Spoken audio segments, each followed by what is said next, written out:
Hey, my name's Wilford and I race in the European Moto2 Championship with APR Racing. Hello everyone, my name is Kelso and I race in the Moto3 World Championship with Crystal CF Moto.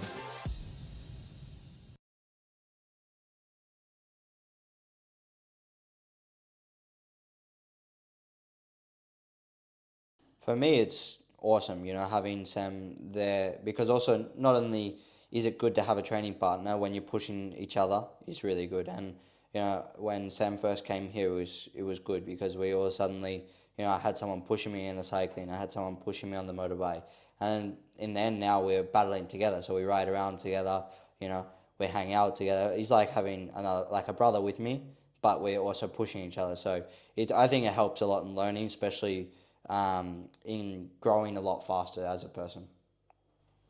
Yeah, I think it's really helpful because you've got constant competition in whatever you do, whether it's cycling, gym, motorbike. You've always got something to push yourself to be better than the other one, and the other one's the same. Joel's the same as me. We always want to be better at whatever we do, so you're always pushing yourself to being uncomfortable, which is where you want to be, I think. Yeah, when I trained with the Leopard crew, which was like Masia and all that, it was awesome to have a training partner. But at that time, it was, for a couple of weeks. And I think that's a big difference now. Me and Sam have been going at it now for, almost 2 years, like just under 2 years, So we've been there pushing each other for so long, and that consistency just helps, I think. And I think that's why I've arrived to where I am now to this day, because we push each other.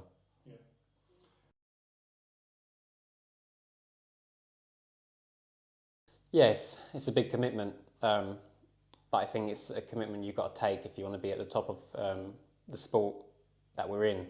You've got to be training every day, which here you can. In Mallorca, you can train every day almost with whatever the weather is. It's always warm enough or dry enough to train, whereas in the UK, you can't train for a good 3 or 4 months really on the motorbike every single day. You might have a good few days, but you couldn't do this every single day. So yeah, I think you've got to be based out here to be competitive. For me, it's really difficult, moving from Australia, which is so far away, and left the family, because I left the family probably just late 15 to turning 16. I moved over here, I moved to Italy first, and then came across to here. So it's a massive commitment, because you move away at especially such a young age, and then trying to learn life, alone really, and it's never easy. But then at the same time, like Sam said, it's a massive commitment, and you got to make it to be at this top level. I mean, I love Australia, but there's just not the capability to ride motorbikes every day. And here in Spain, and especially here in Mallorca, we can ride, at least 4 or 5 times a week easily. And if we wanted, we could probably do more. But it's just so much better here to get the riding in, and the weather's always quite nice. And I think that consistency of riding a bike also helps, and I think that's why moving here to Mallorca was the best decision for me, especially because I lived before in Italy, and you could train a lot there also, but here we have capability to a trainer that takes us to the track here, and the track here every day we're riding at that track. We've got the track pretty much to ourselves, instead with a few other little riders and stuff like that come around, but always we have someone there pushing us, which is our trainer Angel, which is always motivation for us to go for it, and like I said, pushing each other. And every time we go to the track at the same time, every time we go to the track together, always is the same, and I think that consistency helps heaps.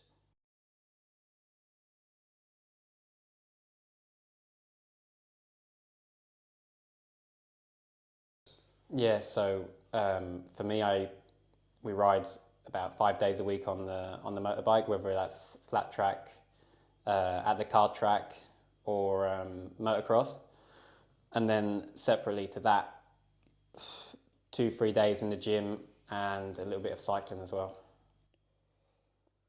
For me, it's 5 days a week on the motorbike. Me and Sam do quite similar training, but then obviously we're riding motorbike 5 days a week, sometimes even 2 times a day, and then gym a couple of times a week. But it's not so important for me. It's more about the cardio. So then we try to do a bit of cycling, and like I said, most of the time we're filled up with riding motorbikes. So now is probably the time we start to do more a bit of cardio just before the start of the season, and then get stuck into it.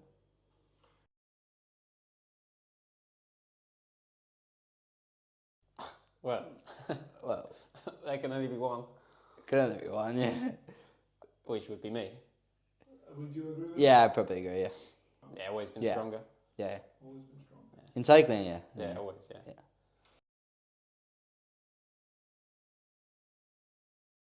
Me. Yeah. Doesn't, yeah. Yeah. Apparently, lap Yeah, times, no, yeah, by yeah. lap times is me, yeah. Yeah. Different bikes, but Difficult, yeah, yeah. difficult. Well, we'll say the same. We're different bikes, you know, so it's a bit unfair. Because then it's always me winning because I have the better bike. I have the 250 and he has the 125, you know.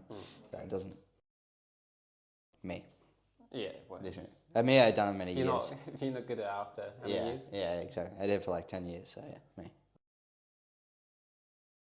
For sure, Sam. For sure. For me, wouldn't it? Yeah, it is. Sam. Oh, no, because your leg injury, so me. Yeah, you Yeah, got more me. flexibility. Yeah, more flexibility. It's strange saying that, honestly. good, good, good.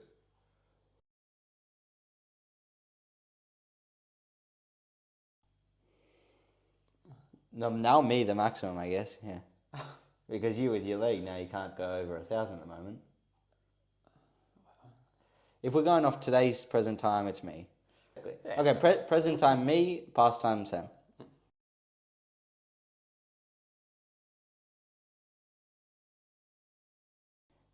For me, it was difficult. Finally, it's the first year in MotoGP and the MotoGP paddock, and it's not easy. Like I said, everything comes as a one, you know. And there's the media, there's the step up of racing, different bikes, different team. For me, which was the first time switching teams, for a couple of years, and yeah, it was not an easy year, especially because we had a lot of unlucky moments where we got injured for the season and we missed a couple of races and stuff like that. But also it was a massive learning curve for me and a massive learning year. And honestly, I feel like I'm coming strongest I've ever been into this season because of that. Also because reflecting on last year and then learning what I need to learn for this year. And yeah, I think it was a massive learning curve that year. It was not easy, but yeah, like I said, we're coming into this year stronger and I feel more ready because of it. Yeah, last year started really well. We had a good pre-season test, obviously on the new Triumph. But yeah, obviously at the first race had a big accident, which put me out for most of the season. But overall, I felt like it could have been a good season and everything was going well up until the accident. But yeah, coming back was difficult. With 2 races coming back and with the injury, it's just difficult. I wanted to come back and show the potential I had at the start of the season, but with the injuries I had, it just wasn't possible. And obviously getting the fitness back. So I still feel like I've got a point to prove going into next year. Still the same point I had to prove coming back last year.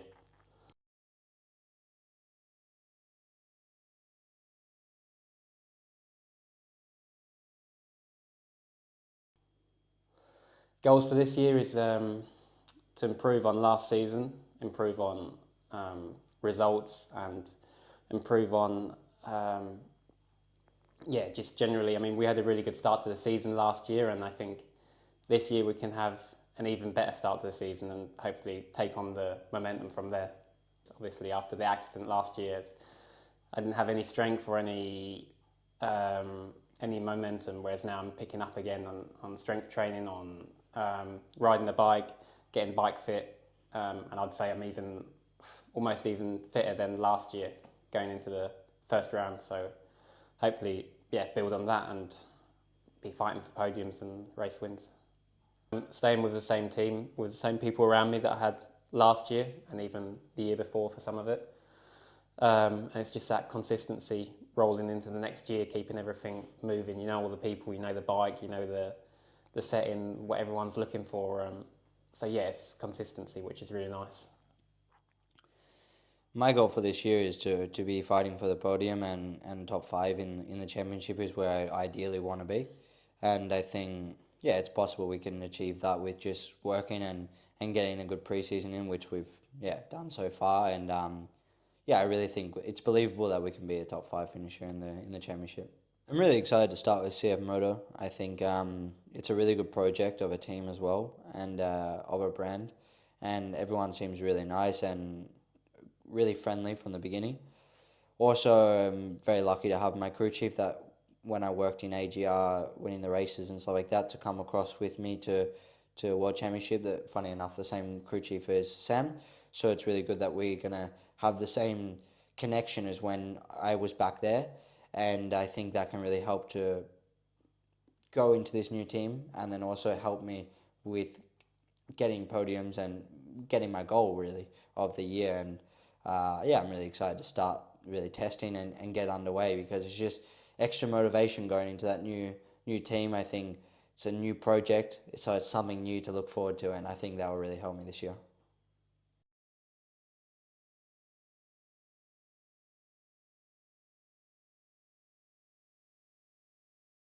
For me, it's really important the people we have around us. Fortunately, me and Sam have Angel and Javi. Like I said before, we share the same crew chief. And I think it's really important that we have these two on our side. I think they have been really big help for us, and especially for me. Speaking on my point of view, it's definitely helped me a lot in my career. And I think also, yeah, having also Craig now also staying in Mallorca is really good.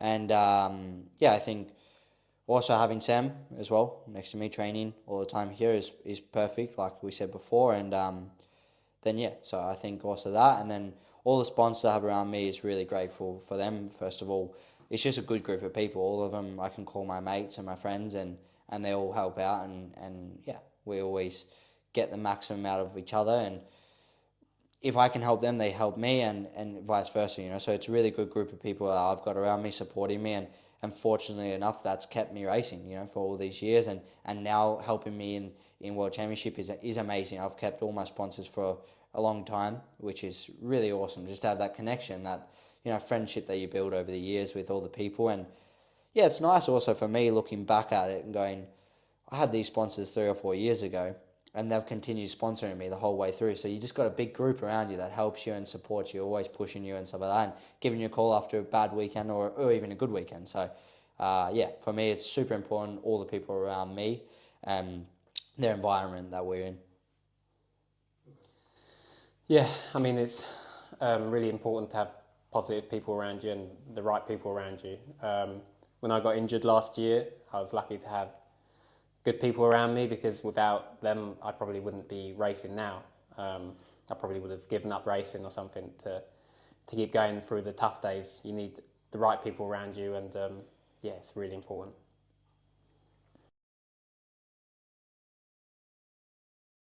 Yeah, I mean, I've been a Camino coach and rider since the very beginning. For the last 5, 6 years, we worked together, and when we first started working together, I had a difficult season and had some difficulties at track.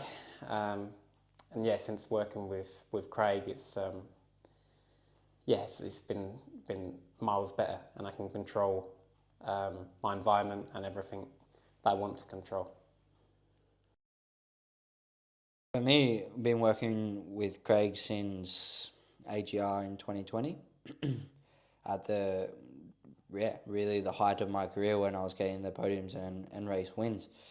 And I think I remember in a couple of the tests and a couple of the races really helped a lot with just controlling their emotions, especially since I was going for the first race win, example in Portugal. I remember that. And then after that was about staying consistent, wasn't it? And then trying to release the pressure and continue just, you know, staying in a calm mode to race well, you know, like as in trying not to let their emotions get to me, because I found that before I was get too angry at the situation and not just learn from the situation. And I think that helped heaps. And then, yeah, we continued when I went into World Championship this last year in 2022. And I think it helped a lot also to transition into World Championship, because just the things that you learn about controlling the environment around you, staying calm, I think it's very important, especially in World Championship.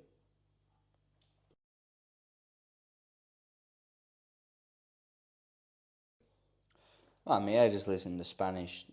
I don't know what the playlist. What's it called? Reggaeton. Yeah, reggaeton playlist. No, because like the list of mine example in the playlist, like it updates new Spanish reggaeton songs really. Right, so, yeah. I just do that really to refresh my Spanish. That's about it. Yeah, yeah. Australia. Phillip Island. Yeah, Phillip Island. Sam? Brands Hatch. Been to Brands Hatch, but You've been? 2019 maybe? But to watch? Yeah, just to watch it. Yeah. He's probably watching me. Were you riding then? With Ben Curry? Yeah, maybe then.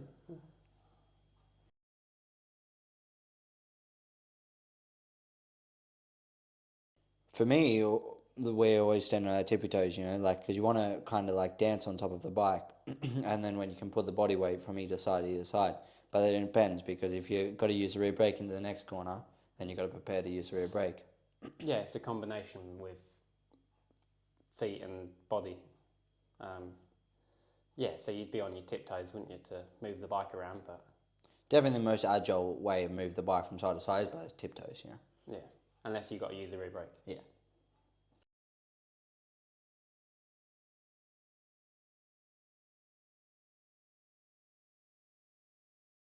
I know for flat track it helps to put weight on the outside foot to help like get grip.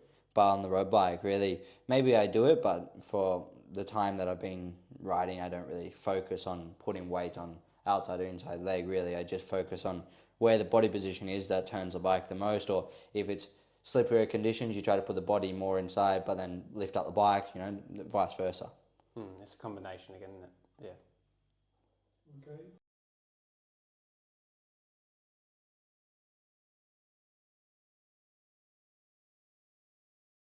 No, I think it's your upper body goes over first, and then with your upper body, you carry the bike into the next corner.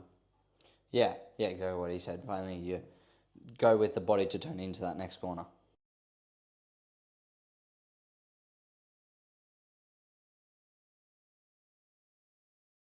So I listen to music before going out on track, which helps me focus on what I need to do and also calm me down a bit and take my mind off what I've got to do coming up, which calms me down a bit. And then also techniques we've been doing in the course with breathing and preparation. Yeah, I think finally we do a warm up before the race, and this to kind of distract the mind a little bit from what is actually going on, that the race coming up. Second of all, breathing. But I do this with the helmet on. I put the helmet on and then have a few minutes, well, not minutes, but a few, seconds or minutes to sit there and breathe in the helmet alone, and then have my own time, and then obviously go out there and try to just focus on what I'm doing and try to do the best possible, really. For me, every every training session, every race, I try to push the maximum, which puts me in the uncomfortable position, especially here at training for us anyways at the track here. We got to push a lot with not the best conditions. The track's not always grippy, so you always got to put the bike on the limit.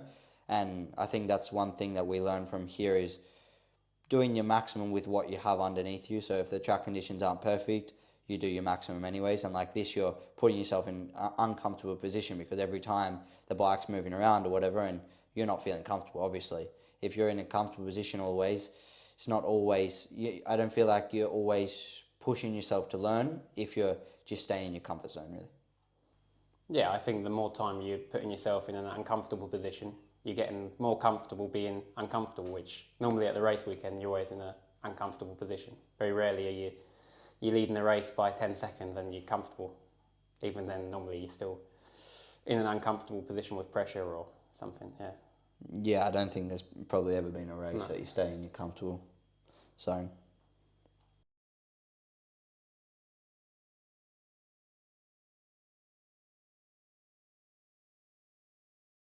Yeah, I think during the weekend it's really important to stay relaxed because in that state of mind you can give back good feedback. I remember when I was a little bit younger racing in the Junior World Championship, I used to always get too excited and then forget what to say to my crew chief to set up the bike because I'd just be thinking about going fast or whatever and not staying relaxed and trying to think of, what to tell the crew chief of what's wrong, what's actually happening on the bike that's not letting me go faster, So I think it's, definitely important. And also in the racing aspect, if you are going out hot-headed every time, you're just going to throw it down the road or make a mistake and not finish in a very good position. I think staying relaxed will be a more ideal way to ride a bike, really. Yeah, I mean, being relaxed is having an important balance. I mean, I like being relaxed as much as possible throughout a weekend, but when it comes to certain points, I need to push myself to go fast.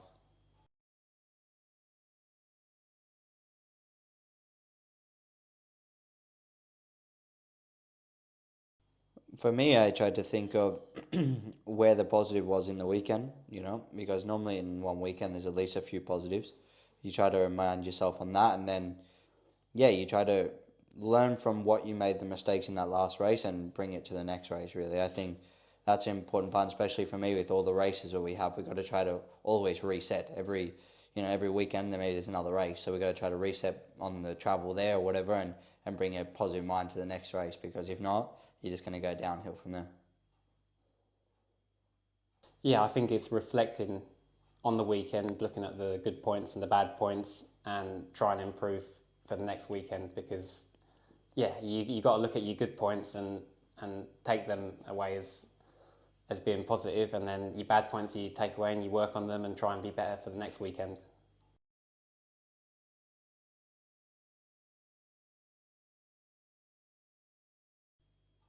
For me, it's a KTM Moto3.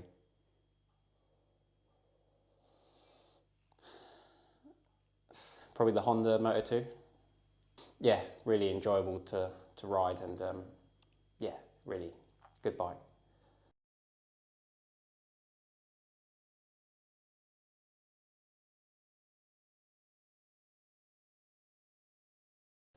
Yeah, it's definitely different. I think that's one big thing that you experience from going from Junior World Championship to World Championship is, after a bad day, example, you got to go to a media and then they ask you tricky questions, and sometimes it also plays in your head because you don't really want to speak to the media at that time. You want to just go relax or do whatever you want to do to relax and reset for the next day, but you got to still work and do what your job is there, which is go to speak with the fans, go to the media, do all the required things that the team requires you to do and MotoGP makes you do. And it's great because also at the same time, it's good for you to learn to speak to the media and obviously helps you.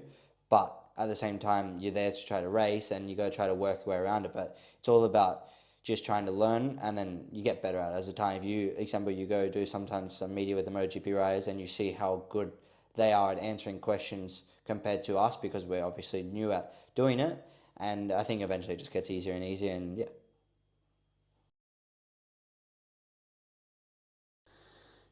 For me, it'd probably be Marquez, just because at the moment he's at the top of the game and he's doing everything that a rider at the top level should be doing and needs to be doing, and that's why he's been the best for the last 10 years, 15 years.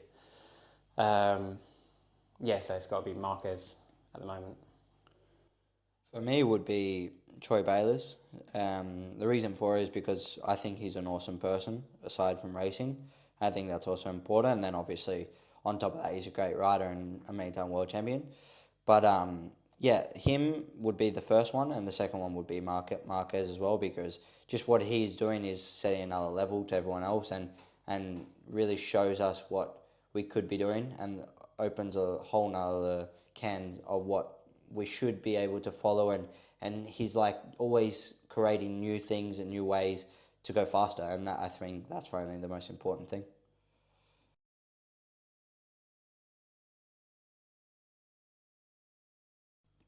I think for me would be my first race win in the Junior World Championship in Portugal, just because so many things happened in that race. It was, first of all, the first weekend that I was really strong. We got pole position, and we're going into the race with the pressure because you already have pole, and then after that, a few things happened in that race. It was a red flag, everything builds up, and then it was a massive group fight for like 10 or 15 riders, and this was hard to manage. And until the second lap, I think I was, like second last lap, I was probably like P12 or something like that. So we really had to get a move on, and once we did, we made the break, which was awesome.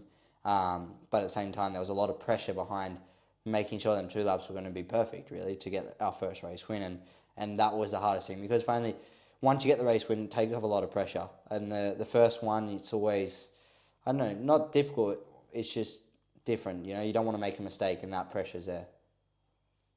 My first podium in BSB, just because it'd come after a difficult season and some injuries, and coming back to get my first podium in the year after was a good feeling of a good battle in the race.